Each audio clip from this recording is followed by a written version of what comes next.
two, whoo! Welcome to Authenticity Lab, a podcast where we celebrate the journey of reconnecting with our authentic selves. I'm Dr. Kelsey Miles. I'm a musician, a songwriter, and also a chemistry professor. Each week, I'll share real stories and break them down into small yet very powerful life experiments that will inspire you to live more boldly, lead with curiosity, and embrace your authentic self. You see, only you know what's right for you, and that's why these life experiments are so important for us to do. Are you ready? Great. Let's begin. What if I told you that you can hold two truths that are seemingly opposing? For example, what if you knew that you had places in which you could improve and that you critiqued parts of yourself, while at the very same time you were proud of exactly where you were? Well, that's exactly what today's episode is all about.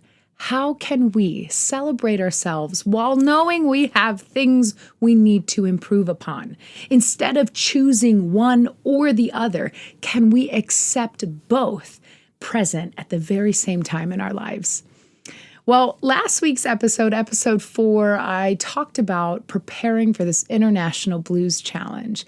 I talked about how letting go allowed me to tap into a creativity that is impossible for me to tap into while I was grasping to be in control of what I was preparing for the event. And this week's episode, I'm going to talk about the aftermath of this International Blues Challenge and what happened. And you guessed it, I had to figure out how to celebrate myself and be proud while knowing I had things to improve upon. All right, let's dive into this story. Last week was the International Blues Challenge in Memphis, Tennessee, where musicians from all over the world representing their respective city came together to share their blues music in Memphis, Tennessee. It was a really cool event. The event took place where there were two categories, a solo duo act and a band from each city with a blues society. I was the solo duo representative for Kansas City, and I'm so excited to announce that I made it to the semifinals. It was a really exciting moment. Also, big shout out to Big Luke and the Soul Disciples. They were the band representative for Kansas City, and they made it to the semifinals. They did an amazing job. We have much to be proud of in Kansas City. The event started with 2 rounds of quarterfinals. We played Wednesday and Thursday night, each at the same venue. So there were multiple venues on Beale Street. There were venues for the band categories, venues for the solo duo categories, and we had a group of musicians in each. So in my venue, I think there were around 8 or 9 solo duo performers. We each performed Wednesday and Thursday at different times, and we performed a 25-minute set mainly of originals. I didn't hear many cover tunes, that's part of the judging. The judging was based on originality, vocals, blues content, your instrument, how you did on your instrument, and then also your performance. And so the first 2 evenings were Wednesday, Thursday, and then if you scored high enough, you moved on to the semifinals. And the semifinals took place on Friday night. And then the last event would have been the finals, which happened on Saturday. And so Wednesday and Thursday, I played my heart out. And last week, I talked about those songs that I had worked really hard on to make them blues. And it worked because I made it to the semifinals. And I was so excited when I heard the news. And I was also very tired. They were kind of late performances, and boy, did that week really drain me. There were jams late at night. Anyway, so I performed in the semifinals. I was very excited about that. But I got the last spot. I had to play at 11:50 p.m. I don't know about you, but after COVID, I have absolutely adopted like a 9 o'clock shutdown in my brain where after 9, it's pretty hard for me to stay up. So 11:50 to sing my heart out was not something I was very excited about. So, some Red Bull and a 5-hour energy later, I sang my heart out. I got to listen to a lot of great performers in the semifinals. It was really cool. And later that evening, there was a jam. And so we were waiting for the results to come out. And I went to the jam and I met more of the musicians I had heard. We had a great time. And my boyfriend Cameron is a trumpet player, and he went up on the stage to play trumpet. And he's so good, so fun to watch. And while he was playing up on stage, I saw on Facebook that the Blues Foundation had posted who was going on to the next round.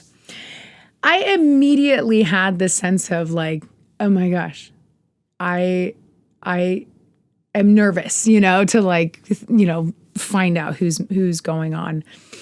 And so what I did was I waited till he, got off the stage. I decided not to listen to it myself. And I thought to myself, well, before I hear the results, like before I find out if I'm going to be excited or disappointed, why don't I decide how I'm going to feel? And so I sat back, he was still up on stage, and I said to myself, I pushed myself musically for this event, and I shared my message of how we can all accept more of ourselves that builds unshakable foundations. I really shared my message with my music. I did exactly what I had wanted to do. So before I listened to the results, I had already decided that I was going to be proud of myself. Okay, don't worry, the story will kick into how I almost got into a cycle of self-criticism at the end of this story. All right, so he came off stage and I said, they announced them, so we go outside because the music was so loud. So we go outside and we found a corner outside of the venue, and we decided to listen to the live. We both decided beforehand. I told him I decided how I was going to feel no matter what, right? And so we listened, and as we were listening to the names being called, I didn't hear my name. And to be honest, I was relieved. I was so tired. I think it was 2 a.m. I had not much sleep. I performed at like midnight. I am kind of loopy because we've been staying up late. And when they didn't call my name, the first thing I thought was I could sleep in. Oh, thank goodness. And so that was really my first thought. And then after a little bit of time, the self-critique gremlin, it likes to come hang out and kind of catch you off guard. And in time, it visited me. Even though I was proud of myself for what I had done, even though I was proud of how I represented Kansas City, I was so proud of myself. I made it to the semifinals.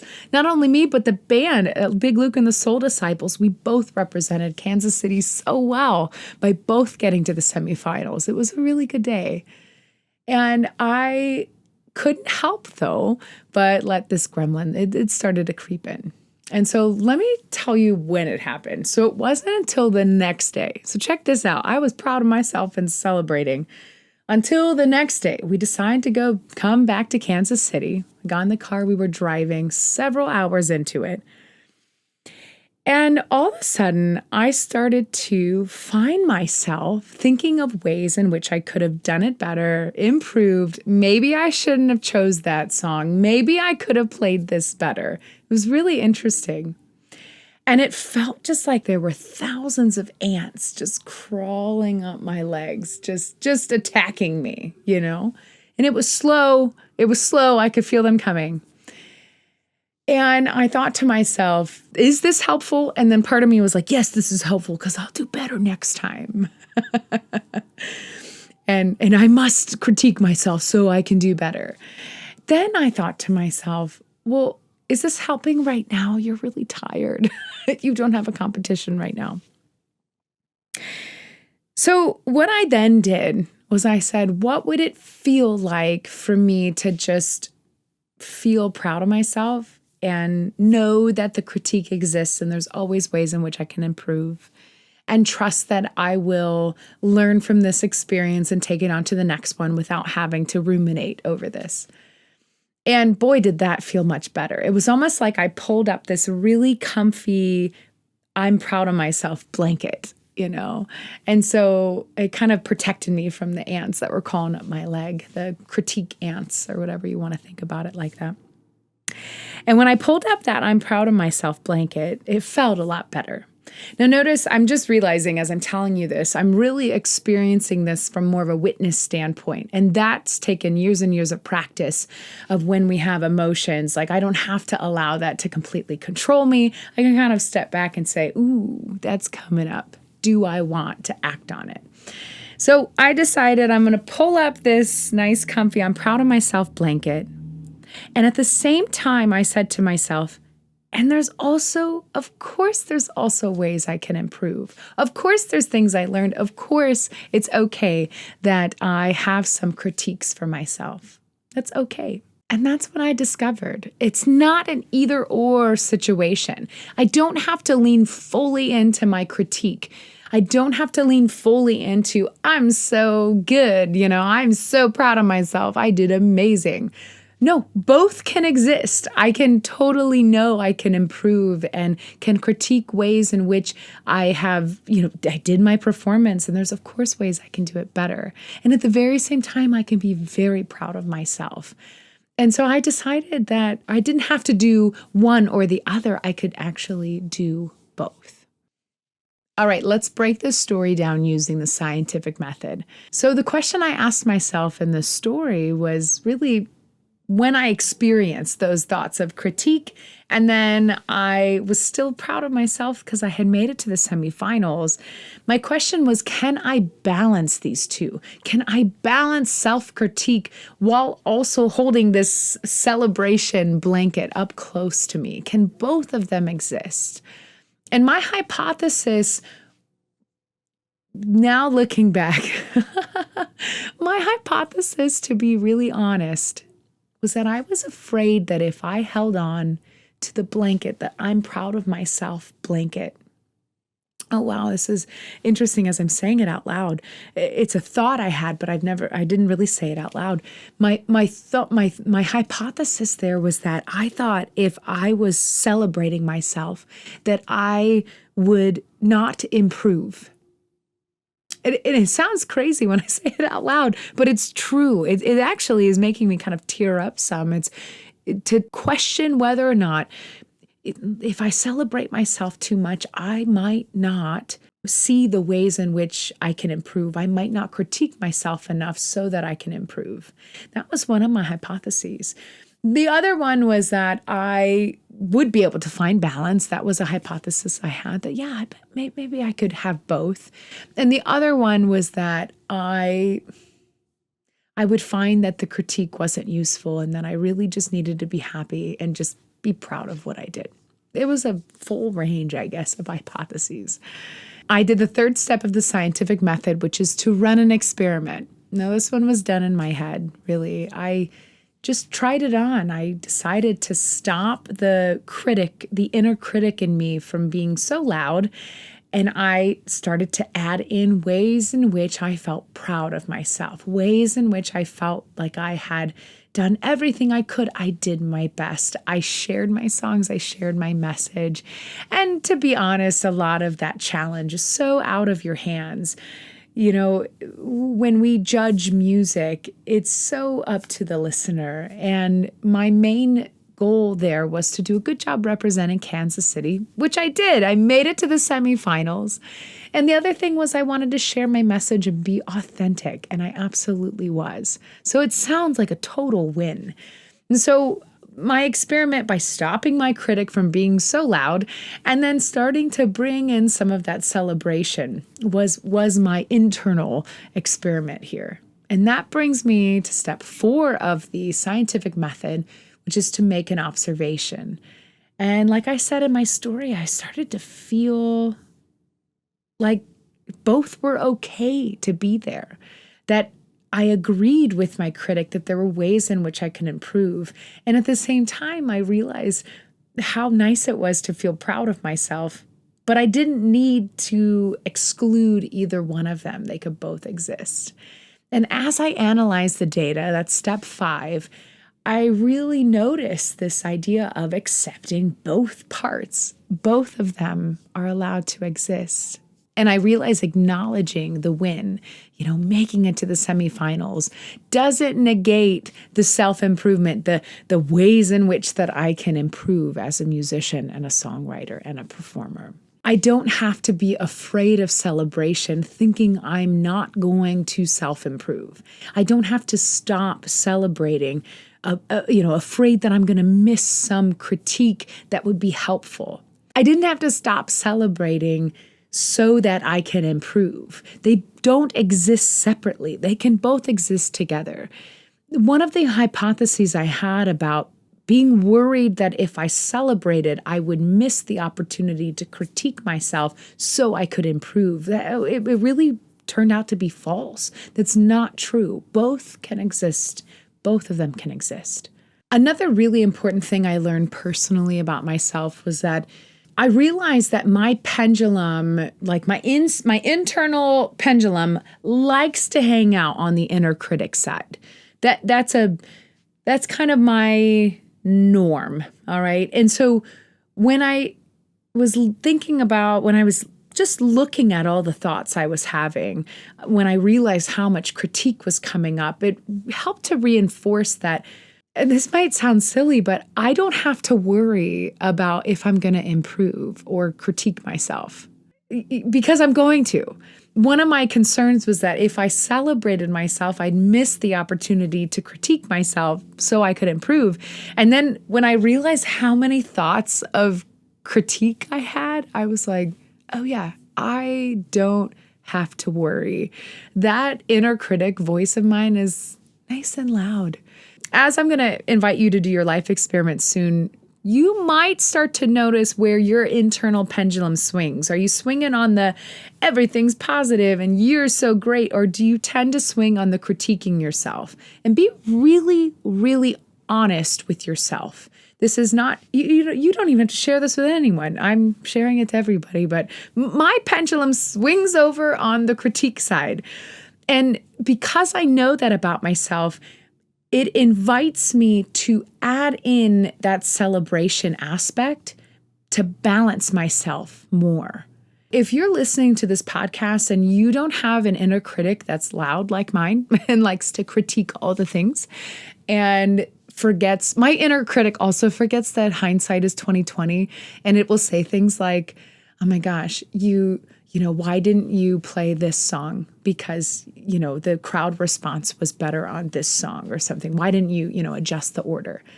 And I have to tell my inner critic that you didn't know that when you were performing. Dude, that was info you got after the performance. So don't critique me for something I couldn't have known. Anyway, it's fun in my brain. I got a lot of squirrels running around that are very, very full of critique.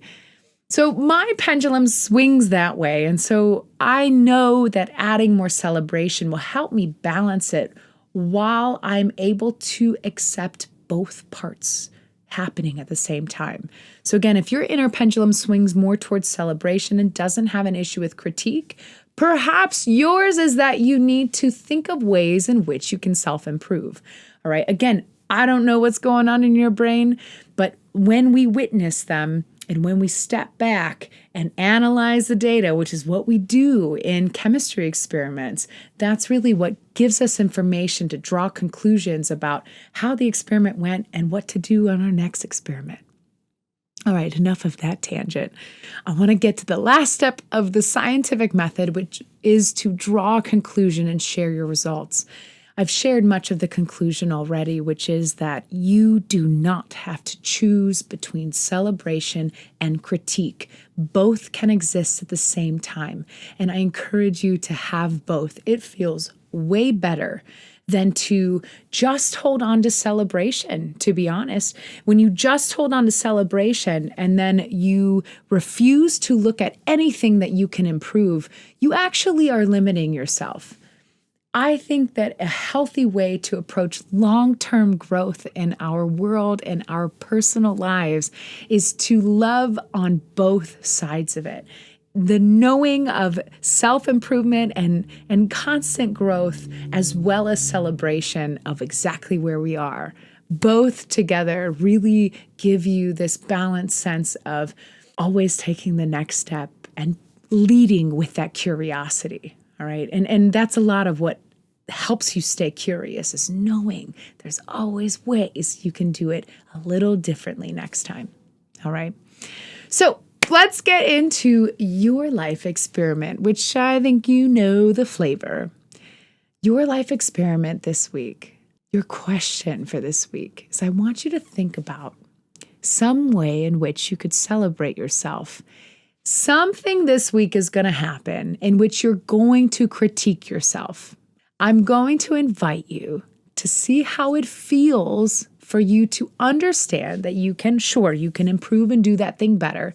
And I want you to insert some sort of celebration. That's your challenge this week. And I have a bonus challenge for you. The next compliment that you receive from someone, I challenge you to fully accept it, fully appreciate it, thank the other person for it, let it sink in, and do not deflect or send back any critique of yourself to that person. I want you to accept the compliment. All right? Now, I know I said earlier that I talked about it depends on where your pendulum swings. I am 99% sure the majority of you listening to this podcast have pendulums that swing over into the self-critique area. So if this doesn't apply to you, totally fine. I applaud you for being able to celebrate yourself. Unfortunately, I think a lot of us struggle with accepting compliments and struggle with celebrating ourselves. And like me, have a pendulum that likes to hang out over in critique land. Our inner critics are nice and loud. If this is not an issue for you, one way you could tweak the life experiment is to see ways in which, when you celebrate yourself for doing something, while you're doing that, see if you can involve some sort of self-improvement, ways in which you want to take next steps next time. I think that balance keeps you living in a state of curiosity to see what's next and will help you continue to be limitless in where you're going. This entire podcast is summed up in my song, I See You, which is on my album, I Am. I'm going to play a little snippet for you right here. Let me read some of the lyrics first. This is from my chapter 8 in my I Am lyrical journey. This chapter is all about celebrating yourself, and I have guided journal prompts throughout this chapter. If you are interested in this journal, let me know, or go to kelseymiles.com/100 days to get your lyrical journal here. This goes through my whole album and gives you a new journal prompt every day. This is from I See You, and the pre-chorus says the following words. Well, you may fail and you may fall. Some days it feels like nothing helps at all. So let this song remind you, thanks to you, we're getting through. Thank you. And in the chorus it says, I see you. And everything you do, I see you. You may fail and you may fall. Some days it feels like nothing helps at all. So let the song remind you, thanks to you, we're getting through. Thank you. Woo! I see you. And everything you do, I see you. If you're interested in listening to this song, you can stream it on any platform, or you can go to kelseymiles.com/thelab and join our community there. I'll have the lyrical video posted. Growth and self-compassion go hand in hand. When we choose to live lives boldly with curiosity, this requires us to be able to be proud of who we are right now, while also accepting that there are ways in which we want to adjust certain things in our lives. Neither one needs to exist alone. They can both be present, and that actually helps us live a more fulfilled life of curiosity. So I invite you to celebrate yourself this week. No matter what self-improvement you need to do, include celebration in it as well. I thank you so much for joining me on this week's episode of Authenticity Lab, where I invite you to celebrate yourself because we know that most of us probably don't do it enough. Most. Probably all of you listening to this. I could be wrong. Tell me if I'm wrong.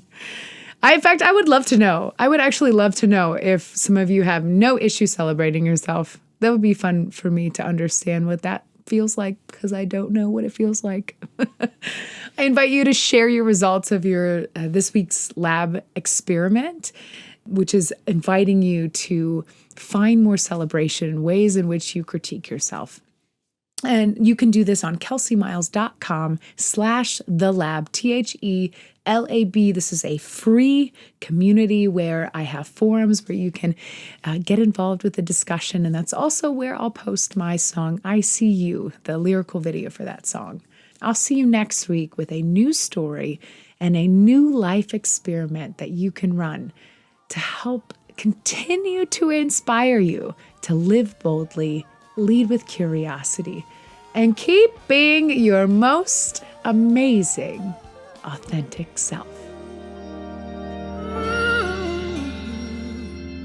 Yeah, that house will always call you.